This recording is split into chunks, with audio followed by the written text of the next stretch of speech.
So I used to hang around with older kids than I was. They introduced me to stock markets and trading and etc. 10th standard CBSE ನಲ್ಲಿ ಅವನು 68% ತಗೊಂಡ. IIT ಕಳಿಸ್ಬೇಕು ಅಂತ. ಈ ತರಲೇ ನನ್ನ ಮಗನ ನಮ್ಮ ಅಮೆರಿಕಕ್ಕೆ ಬಂದಾಗ ಫುಲ್ಲು ಪೀಟಿಗೆ ಅಡ್ವೈಸು, ನೀನು ನೋಡು, ನೀನು ಬೆಳಗ್ಗೆ ಸ್ನಾನ ಮಾಡಲ್ಲ, ಪೂಜೆ ಮಾಡಲ್ಲ, ಅದಕ್ಕೆ ಇದೆಲ್ಲ ಆಗ್ತಿದೆ ನಿಂಗೆ. ಆ ಟ್ರೇಡಿಂಗ್ ಆಸೆ ಹುಟ್ಟಿದ್ದು ಮಾರ್ವಾಡಿ ಹುಡುಗರಿಂದ. 3 ಲಕ್ಷ ಅವನು ಇನ್ವೆಸ್ಟ್ ಮಾಡಿದಕ್ಕೆ ಲೈಕ್ ವಿತ್ ಇನ್ 6-7 months ಏನೋ 26 lakhs ಆಗಿತ್ತು. ನನ್ನ ಸೊಸೆಗೆ ಆ್ಯಕ್ಚುಲಿ ಸೀಮಂಗೆ ಆ್ಯಕ್ಚುಲಿ ನನ್ನ ಮಗ ಪರಿಚಯ ಆದಾಗ ನನ್ನ ಮಗ was nothing. That was real love actually. ರಾತ್ರಿ ಹೊತ್ತು 24/7 ಕೆಲಸ ಮಾಡೋದು, ಬೆಳಗ್ಗೆ ಹೊತ್ತು ಇಂಡಿಯಾ ಬುಲ್ಸಲ್ಲಿ ಕೆಲಸ ಮಾಡೋದು. ನಂಗೆ ಇವನು ಯಾವಾಗ ಮಲ್ಕೋತಾನೆ, ನಂಗೆ ಎಷ್ಟು ತಾಯಿ ಅದೊಳಗೆ ಎಷ್ಟು ಹಿಂಸೆ ಆಗಬೇಕಿದು. ಅದಕ್ಕೆ ಇಲ್ಲಮ್ಮ ನೋಡು, ಇದು ಝೆರೋದ ಅಂದರೆ ಝೀರೋ ಬ್ಯಾರಿಯರ್ ಫಾರ್ ಗ್ರೋತ್ ಅಂತ ಹೇಳ್ದೆ.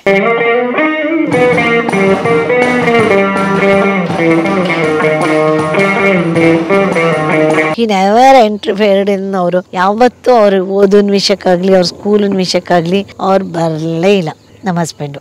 ಆಮೇಲೆ ನಾನು ನಂದು ಇಂಟೆಲಿಜೆನ್ಸು ಇದನ್ನೆಲ್ಲ ಯೂಸ್ ಮಾಡಿಕೊಂಡು ಆಮೇಲೆ ಅವ್ರನ್ನ ಬೇಡ್ಕೊಂಡು ಮಾಡಿಕೊಂಡು ಆಮೇಲೆ ಇವ್ರುಗಳಿಗೆಲ್ಲ ತಿಳುವಳಿಕೆ ಹೇಳಿ ಆಮೇಲೆ ಸ್ವಲ್ಪ ಕಮ್ಮಿ ಆಯಿತು. ಆಮೇಲೆ ಇವನೇನು ಮಾಡೋದು ಅಂದರೆ ಇವನಿಗೆ ಇಂಗ್ಲೀಷ್ ನಾಲೆಜ್ ಎಲ್ಲ ಜೋರಾಗಿತ್ತು. ನಿತಿನ್ಗೆ ಎಕ್ಸಾಮ್ ಟೈಮ್ ಆಗಬೇಕು, ಹೋಗ್ಬಿಟ್ಟು ಫುಟ್ಬಾಲ್ ಮ್ಯಾಚು ಕ್ರಿಕೆಟ್ ಮ್ಯಾಚು ಸೇರ್ಕೊಳ್ಳೋದು. ನಾನು ಹೇಳ್ತಾ ಇದ್ದೆ. ಆಮೇಲೆ ಕ್ರಿಕೆಟ್ ಮ್ಯಾಚ್ಗಳು ಎಕ್ಸಾಮ್ ಟೈಮ್ಗೆ ಏಪ್ರಿಲಲ್ಲಿ ಇದು ಅವಾಗೆಲ್ಲ ರಂಜಿ ಟ್ರೋಫಿ ಅದು ಇದು. I started hating cricket actually, because exam ಟೈಮ್ಗೆ ಕ್ರಿಕೆಟ್ ಮ್ಯಾಚ್ಗಳು ಬರುತ್ತೆ ಟಿ ವಿನಲ್ಲಿ. ಅಮ್ಮ ಇದು ಇಂಪಾರ್ಟೆಂಟ್ ಅಮ್ಮ, ಇವತ್ತಿನ ಮ್ಯಾಚ್ ಭಾಳ ಇಂಪಾರ್ಟೆಂಟ್. ನಾನು ಹೇಳಿದೆ ನಾಳೆ ನೀನು ಎಕ್ಸಾಮ್ ಇಂಪಾರ್ಟೆಂಟ್ ಕೊಡೋ, ಇದನ್ನು ಕೂತ್ಕೊಂಡು ನೋಡ್ತಿದ್ಯಲ್ಲ ನೀನು. ಸಮ್ಹೌ 10th ಸ್ಟ್ಯಾಂಡರ್ಡ್ CBSE ನಲ್ಲಿ ಅವನು 68% ತೊಗೊಂಡ. ಆಮೇಲೆ ನಾನು ಆ ಟೈಮಲ್ಲಿ PUC ನಲ್ಲಿ ಅವನಿಗೆ IIT ಕಳಿಸ್ಬೇಕು ಅಂತ. ಈ ಥರಲೇ ನನ್ನ ಮಗನ IIT ಓದಿಸ್ಬೇಕಂತ ನನ್ನ ಡ್ರೀಮು. ನನ್ನ ಮಿತಿಲೇ ಸೀತೆ ಇರೋ ಥರ ಬರೀ ಡ್ರೀಮ್ ಮಾಡೋದು. IIT ಕಳಿಸ್ಬೇಕು ಅಂತ ನನ್ನ ಡ್ರೀಮು. ಅದಕ್ಕೆ ನಾಗರಾಜ್ ಅವ್ರ ಹತ್ರ ಹೋದೆ, ಬೇಸ್ಗೆ ಅಲ್ಲಪ್ಪ ಇದು ತೊಗೊಂಡೆ, ಕೋಚಿಂಗಿಗೆ ಸೇರಿಸ್ಬಿಟ್ಟೆ PUC ಫಸ್ಟ್ ಇಯರಲ್ಲಿ. ಆಮೇಲೆ ಇಲ್ಲೇ CBSE ನಲ್ಲೇ ಕಂಟಿನ್ಯೂ ಮಾಡಿಸ್ಬಿಟ್ಟೆ, ಆಕ್ಸ್ಫರ್ಡಲ್ಲೇ PUC first year second year. ಆಮೇಲೆ ಕಂಟಿನ್ಯೂ ಮಾಡಿಸ್ದೆ. ಆಮೇಲೆ ಕಂಟಿನ್ಯೂ ಮಾಡಿಸಾದ್ಮೇಲೆ ಇಲ್ಲಿ ಏನಾಯಿತು ಅಂದರೆ ಬೇಸ್ಗೆ ಕರ್ಕೊಂಡೋಗೋಯ್, ಬೇಸ್ ಕೋಚಿಂಗಿಗೆ ನಾನೇ ಕರ್ಕೊಂಡೋಗ್ತಿದ್ದೆ. ನಾಗರಾಜ್ ಅವರು ಏನು ಮಾಡಿದ್ರು, ಮೇಡಮ್ ನಾನು ದಯವಿಟ್ಟು ತಪ್ಪು ತಿಳ್ಕೊಬಿಡಿ, ನಿಮ್ಮ ಮಗಂಗೆ ಇಂಟ್ರೆಸ್ಟ್ ಇಲ್ಲ ಮೇಡಮ್ ಈ ಸಬ್ಜೆಕ್ಟಲ್ಲಿ ಅಂದರು ಅವನಿಗೆ. ಆಮೇಲೆ ಇಷ್ಟಿಷ್ಟಪ್ಪ ಬುಕ್ಗಳು, ಆ ಬುಕ್ಗಳು ಇನ್ನೂ ಇಟ್ಕೊಂಡಿದ್ದೀನಿ. ಕಾಡಿ ಬೇಡಿ ಮಾಡಿ ಓದು ಒಂದು ಕೂರಿಸಿ ಓದಿಸುವೆ. ಆಮೇಲೆ ನಾಗರಾಜರಾವ್ ಹೇಳಿದ್ರು, ಮೇಡಮ್ ದಯವಿಟ್ಟು ನೀವು ಏನೋ ಅಂದ್ಕೋಬೇಡಿ, ನಮ್ಮ ಮೊನ್ನೆ ಸಿಕ್ಕಿದ್ರು ಗೆಸ್ಟಾಗಿ ಎಲ್ಲೋ ಅವರು. ಆಮೇಲೆ ನೀವು ದಯವಿಟ್ಟು ಅವ್ನ ಕೈಲಿ ಆಗಲ್ಲ ಮೇಡಮ್ IIT ಮಾಡೋಕ್ಕೆ. ಆಮೇಲೆ ಡಿಸಪಾಯಿಂಟ್ಮೆಂಟ್ ನನಗೆ. ಆಮೇಲೆ ಹಾಗೂ ಹೀಗೂ PUC ಬಿಡಲಿಲ್ಲ, ನಾನು ಕಳಿಸ್ತಾನೆ ಇದೆ ಬೇಸ್ಗೆ. ಆಮೇಲೆ PUC ಸೆಕೆಂಡ್ ಇಯರ್ ಆಯಿತು. ಸೆಕೆಂಡ್ ಇಯರ್ ಆದಾಗ ರಿಸಲ್ಟ್ ಬಂತು, ಅದರಲ್ಲಿ ಅವನಿಗೆ 74 ಏನೋ ಪರ್ಸೆಂಟೇಜು ಅವನು ಇದಕ್ಕೆ CBSE ನಲ್ಲಿ. It was a good percentage. Okay. ಆಮೇಲೆ ಲೈಕ್ ಅವಾಗ ಬಂತು ಟಗಾಫರ್ ಮನೇಲಿ. ನನಗೆ ನಮ್ಮ ಹಸ್ಬೆಂಡು PUC ಸೇರಿಸುವಾಗಲೂ ಹೇಳಿದರು, ಅವನನ್ನು ಕಾಮರ್ಸಿಗೆ ಸೇರಿಸು, ನೀನು ಹೀಗೆ ಸೈನ್ಸಿಗೆ ಸೇರಿಸ್ಬೇಡ. No it is not possible. ಯಾಕೆ ಅಂತ ಹೇಳಿದ್ರೆ ನನ್ನ ಮಗ IIT ಓದಬೇಕು, ಇಂಜಿನಿಯರ್ ಆಗಬೇಕು, ಸಾಫ್ಟ್ವೇರ್ ಇಂಜಿನಿಯರ್ ಆಗಬೇಕು. ನನ್ನ ತಲೆಯಲ್ಲಿ ಅದೊಂದೇ ಇದ್ದಿದ್ದು, ಸಾಫ್ಟ್ವೇರ್ ಇಂಜಿನಿಯರ್ ಮಾಡ್ಬೇಕು ನನ್ನ ಮಗನ ಅಂತ. ಸೊ ನಾನೇನು ಮಾಡಿದೆ, ನಮ್ಮ ಹಸ್ಬೆಂಡ್ ಹತ್ರ ಆರ್ಗ್ಯೂ ಮಾಡಿ ಜಗಳ ಕಾದು ಎಲ್ಲ ಇಲ್ಲ ಅಂತ. ಆಮೇಲೆ PUC ಮಾಡ್ತಿರುವಾಗ ನನ್ನ ತಲೆಯಲ್ಲಿ ಇನ್ಯಾರೋ ಹೇಳಿದ್ರು, ಅವನು ನಂಗೊಂದು ಆಸೆ ಇತ್ತು, ಏನಂದರೆ ಪೈಲಟ್ಗಳನ್ನು ನೋಡಿದಾಗೆಲ್ಲ ಪೈಲಟ್ ಇದು ಭಾಳ ಆಸೆ ಇತ್ತು. ಆಮೇಲೆ ನನ್ನ ಮಗನ ಪೈಲಟ್ ಮಾಡಬೇಕು ಅಂತ. ಆಮೇಲೆ ಪೈಲಟ್ಗೆ ಕಮರ್ಷಿಯಲ್ ಪೈಲಟ್ ಲೈಸೆನ್ಸ್ಗೆ ಇದಕ್ಕೆ ಓದಬೇಕಾದ್ರೆ ಕೋರ್ಸ್ಗೆ ಎಷ್ಟು ಅಂತ ಎಲ್ಲ ಕ್ಯಾಲ್ಕುಲೇಷನ್ ಎಲ್ಲ ಮಾಡಿ ಅದರದ್ದೆಲ್ಲ ದುಡ್ಡೆಲ್ಲ ಎಷ್ಟೆಷ್ಟಾಗುತ್ತೆ ಅಂತ ತರಿಸ್ಕೊಂಡಿದ್ದೆ. 10 ಲಕ್ಷ ಆವಾಗ ಫುಲ್ ಕೋರ್ಸ್ಗೆ. ಆಮೇಲೆ 10 ಲಕ್ಷ ಕಮರ್ಷಿಯಲ್ ಪೈಲಟ್ ಲೈಸೆನ್ಸ್ಗೆ. ಆಮೇಲೆ ಅವನನ್ನು PUC ಆಗ್ತಿದ್ದಾಗೆ ಅಲ್ಲಿ ಕಳಿಸ್ಬೇಕು ಅಂತ ನಂದು ತಲೆಯಲ್ಲಿ. ಆಮೇಲೆ ಎಲ್ಲ ಮಾಡಿ ಅದಕ್ಕೆಲ್ಲ ಕನ್ಸರ್ನ್ ಇದೆಲ್ಲ ಮಾಡಿ ಆಮೇಲೆ ಯಾರೊಬ್ಬರು ಭವಿಷ್ಯ ಹೇಳ್ತಾರಲ್ಲ ಅವರು, ನಿಮಿಷಂಬ ಇವರು, ಅವ್ರ ಹತ್ರ ಹೋಗಿ ಕೇಳಿದೆ ನಾನು, ಇವನನ್ನು ಕಮರ್ಷಿಯಲೈಸ್ ಇದಕ್ಕೆ ಪೈಲಟ್ಗೆ ಕಳಿಸ್ಬೋದಾ ಅಂತ. ಖಂಡಿತ ಕಳಿಸ್ಬೇಡಿ, ಅವ್ನಿಗೆ ಅದರಲ್ಲಿ ಫ್ಯೂಚರ್ ಇಲ್ಲ, ದಯವಿಟ್ಟು ಕಳಿಸ್ಬೇಡಿ ಅವನನ್ನು ಅಂದರು. ಆಮೇಲೆ ಹಾಗೂ ಹೀಗೂ ಸೈನ್ಸಲ್ಲಿ PUC ಮಾಡಿಸ್ದೆ. ಬಟ್ ನಿಮ್ಮ ಯಜಮಾನ್ರು ನಿಮ್ಮ ಮಕ್ಕಳು ಕಾಮರ್ಸ್ ಓದ್ಲಿ ಅಂತಿತ್ತು. ಅವರು ಸೆನ್ಸಿಬಲ್ ಆಗಿದ್ರು, ನಾನೇ ಹುಚ್ಚಿ. ಅವ್ರು ಪ್ರಾಕ್ಟಿಕಲ್ ಆಗಿದ್ರು, ಸೆನ್ಸಿಬಲ್ ಆಗಿದ್ರು, ನಾನೇ ಹುಚ್ಚಿ, ನಾನೇ ತರಲೆ. ನಾ ಹೇಳ್ತಿದ್ದೀನಲ್ಲ, ಬೆಳೆಸುವಾಗಲೂ ನಾನೇ ತರಲೆ, ಈ ಕಡೆ ಎಜುಕೇಷನ್ ವಿಷಯದಲ್ಲೂ ನಾನೇ ತರಲೆ. ಆಮೇಲೆ ನನ್ನ ಮಕ್ಳ ಎಜುಕೇಷನ್ ನನ್ನ ಪ್ರಾಪರ್ಟಿ ಅನ್ನೋ ಥರ ನನಗೆ ನಾನು ಹೇಳಿದ್ದೇ ಆಗಬೇಕು ಅನ್ನೋ ಥರ ನನ್ನ ಇದು ನಮ್ಮ ಅಕ್ಕನ ಮಕ್ಕಳು ನನ್ನ ಟಾರ್ಗೆಟು. ಓಕೆ, ನಿಮ್ಮ ಕಣ್ಮುಂದಿದ್ರು ಎಲ್ಲರೂ ಇಂಜಿನಿಯರ್ಸು, ಸೂರತ್ ಕಲ್ಲು ಅದು ಇದು IIT ಎಲ್ಲ ಮಾಡಿದ್ರು. ನನ್ನ ಮಕ್ಕಳು ಹಾಗೆ ಹೋಗಬೇಕು ಅಂತ ನಾನು. ಆಮೇಲೆ ಅವ್ರು PUC ಬೇಡ್ಕೊಂಡು ಕಾಡ್ಕೊಂಡು ಯಾರನ್ನೋ ಕರೆಸಿದ್ರು ನಂಗೆ ಅಡ್ವೈಸ್ ಮಾಡೋಕ್ಕೆ. ಸೊ ನಾನು ಇಲ್ಲ ನಿಮ್ಮದೆಲ್ಲ ಅಡ್ವೈಸ್ ಎಲ್ಲ ನಾವು ಕೇಳೋಕ್ಕಾಗಲ್ಲ ನಾನು ಅಂತೆಲ್ಲ ಹೇಳಿ ಅವ್ರಂತ ಹೇಳಿ ನಾನೇ ಡಿಸೈನರು ಅವ್ರದ್ದು ಫ್ಯೂಚರ್ದು ಅನ್ನೋ ಥರ. ಆಮೇಲೆ ಯಪ್ಪ ನೀವು ಕೇಳಿದ್ರೆ ನಿಮಗೆ ಎಲ್ಲ ಇಟ್ಸ್ ಆಲ್ ಫ್ಯಾಕ್ಟ್ ಆ್ಯಕ್ಚುಲಿ. ಆಮೇಲೆ ಏನಾಯಿತು, ಇದು CET ಎಕ್ಸಾಮ್ಗೆ ಹೋಗಲೇಬೇಕಾಯ್ತು. ಅವನು CETನಲ್ಲಿ 13,000 ರ್ಯಾಂಕ್ ಬಂದ, 13 ಆಮೇಲೆ 1-3 ಬಂತು. ಒಂಚೂರು ಡಿಸಪಾಯಿಂಟ್ಮೆಂಟ್ ನನಗೆ. ಈ ಕಡೆ IIT ಡ್ರೀಮು ಹೋಯ್ತು ನಂದು. ಓಕೆ, ಅವರು ನಾಗರಾಜರಾವ್ ಆಗಲ್ಲ ಅಂದ್ಬಿಟ್ರು, ಇವನು ಓದ್ತಾನೂ ಇರಲಿಲ್ಲ. ಸೊ IIT ಡ್ರೀಮು ಹೋಯ್ತು. PUCನಲ್ಲಿ ಇವನು 13,000 ರ್ಯಾಂಕ್ ತಂದ. ನಂದಿತಾ 75th ರ್ಯಾಂಕ್ ಏನೋ ಬಂದಿದ್ಲು. ನಮ್ಮ ಅಕ್ಕನ ಮಗ 14th ರ್ಯಾಂಕ್ ಬಂದಿದೆ CET. ಇನ್ನೊಬ್ಬ ಅಕ್ಕನ ಮಗ ಎಷ್ಟೋ ರ್ಯಾಂಕ್ ಬಂದಿದೆ. ಇನ್ನೊಬ್ಬ ಯಾರೋ ನನ್ನ ಅಣ್ಣನ ಮಗ ಎಷ್ಟೋ 2nd or 3rd ಬಂದಿದೆ. ಎಲ್ಲ ಆಯಿತು. ಇವನು 13,000 ರ್ಯಾಂಕು. ನನ್ನ ಭ್ರಮ ನಿರಸನ ನನಗೆ. ಆಮೇಲೆ beyond that I was not thinking anything ಅಲ್ಲ. ಆಮೇಲೆ 13,000 ರ್ಯಾಂಕು ಏನು ಮಾಡೋದು ಅಂತ. But anyway engineering ಸೇರಿಸೋದೆ.